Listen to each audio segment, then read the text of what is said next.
Eles sabiam onde é que Jesus ia orar à noite. Jesus certamente estava orando com a cabeça coberta. Judas chegou com a milícia. Por quê? Jesus poderia ser confundido com outro no escuro.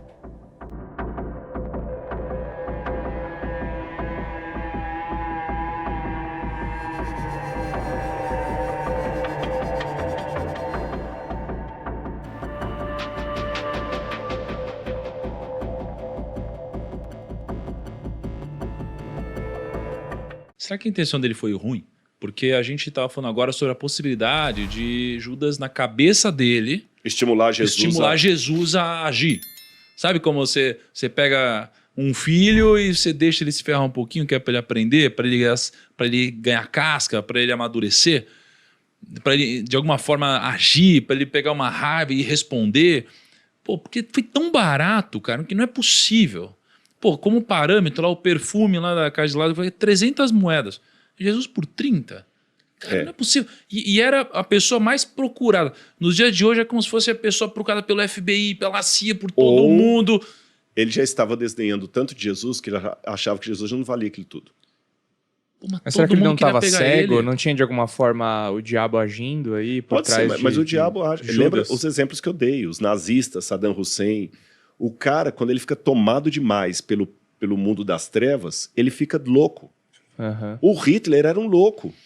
Se bem que assim... O Gaddafi era um louco. Esse ponto que você falou é importante, porque uma coisa que a gente não citou é que na última ceia é dito, na hora que ele pega o pão com o molho, que Satanás entrou no corpo de Judas, né? Então, Satanás entrou, realmente e ele saiu disposto a fazer o que ele tinha que fazer. Então pode ter Até ali ele estava na dor, ele estava lutando consigo mesmo. Tá. E Pedro também negou a Jesus. A diferença entre Pedro e Judas é que Pedro arrependeu amargamente, Judas não. E como é que foi o processo que você perguntou, né? Como é que foi? Ele tramou o seguinte, lembra que Jesus estava evitando lugares públicos. Ele sabia onde é que Jesus ia orar à noite. E o judeu, quando ia orar, até hoje os judeus usam talit, que é aquele pano que você coloca na cabeça para fazer oração. Além de colocar esse pano na cabeça para fazer oração, esse pano também era usado para proteger você quando estava na estrada, porque tinha poeira, vento, frio, estava meio frio aquela noite. Eu sei que estava porque Pedro estava se aquecendo lá na casa do sumo sacerdote quando ele negou a Jesus. Então estava frio. Jesus certamente estava orando com a cabeça coberta. Judas chegou com a milícia do templo, os guardas do templo, porque nem levou os guardas romanos não, Judas levou os guardas do templo. Por quê? Jesus poderia ser confundido com outro no escuro. Imagina, a gente quer proteger ele. Dizem, não sei se é verdade, se é lenda urbana, que Saddam Hussein tinha sósias. Sim, é verdade. Que apareciam, porque ele sempre era jurado de morte, quase todo ditador tem sósia. Jesus também podia ter um disfarçado ali para prender Podia. E aí, pronto, era o pulo do gato, porque pensando com a cabeça dos inimigos de Jesus. Se a gente agora não consegue pegá-lo, ele dá fuga e não aparece mais. Eles não viam Jesus como alguém nobre que ia ficar. Eles pensavam assim, ele vai dar fuga. Então Jesus falou, não tem problema, vocês vão comigo. Eu sei quem é ele, eu conheço pelo andar porque eu estou com ele há 3 anos. Quando ele me vir, eu vou chegar e eu vou cumprimentá-lo. E para cumprimentar era normal, até hoje é normal no Oriente, eu já fui cumprimentado com um beijo por homem. Quando ele gosta, você é amigo íntimo, você beija no rosto. Lembra o filho pródigo e o pai? Beijou no rosto? Para ele me beijar, ele vai ter que destapar a cabeça. Eu tenho certeza que é ele mesmo, que não é Pedro, que não é João que está disfarçado dele. Aí aquele que eu beijar, vocês podem ir que é ele. Aí foi, Jesus ainda perguntou para ele assim, amigo, o que você veio fazer, amigo? Aí ele, ô mestre, é com um beijo que você trai o filho do homem? Aí veio o pessoal para pegar e tudo, foi aquele terror. Aí Jesus passou a noite toda apanhando na casa de Caifás até o dia seguinte, e eles tentando arrumar argumentação jurídica para condenar Jesus, porque os judeus não podiam condenar ninguém à morte. E na noite que ele ficou apanhando, eu lembro que quando a gente foi para essa agora, aquele rapaz judeu, ele explicou para a gente que os guardas estavam numa noite onde eles não tinham nada para fazer por causa dos turnos e tal. E aí era muito comum, quando eles não tinham nada para fazer, eles pegavam os presos e tiravam onda com os presos, ficavam batendo os presos, torturando os presos. Aí ele explicou, inclusive, como que eles batiam nos presos. Eles tinham um negócio assim, cara. Flagrum. Cara, pô, arrebentavam ele e tal. Então passou a noite inteira, não deixavam dormir, ficavam assim, arrancava a pele, tanta porrada e tal. E ele não dormia, eles ficavam se revezando e se divertindo, dando risada, batendo, arregaçando a pessoa e tal.